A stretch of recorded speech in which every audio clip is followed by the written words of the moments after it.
Unidad 1. Participación ciudadana. Analizar la participación ciudadana implica no solo mirar cómo los ciudadanos hoy en día activan sus derechos y comprometen sus obligaciones. Es regresar al pasado y recrear las reivindicaciones alcanzadas, tanto en la norma como en su aplicación. Es democratizar el poder en la lógica de delegar funciones y compartir responsabilidades. Hacer de lo individual un compromiso colectivo de desarrollo, asumiendo que somos diversos y a la vez complementarios. Desde su condición de género, generacional, ideológico, de credo, entre otras diversidades. La participación ciudadana se fortalece en democracia, pero no deja de existir sin ella, así como el fin último no necesariamente es buscar la gobernabilidad.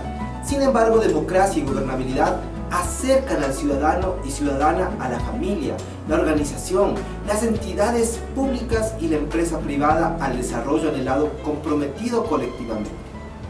El objetivo de esta unidad es establecer los hitos y los enfoques de la participación ciudadana como punto de partida, que permiten al participante reflexionar sobre la coyuntura actual y su aplicación. Los temas a tratarse son hitos de la participación ciudadana, enfoque de la participación, qué y para qué sirve la participación ciudadana y cómo fomentamos la participación ciudadana. Dentro de nuestra zona informativa tendremos foros virtuales, una batería de preguntas que te va a ir acompañando a hacer un control de las lecturas que tenemos en esta unidad. Preguntas por subtema, habrán los hitos de la participación ciudadana, tendremos el enfoque de la participación y qué y para qué sirve la participación, teniendo algunos recursos y actividades.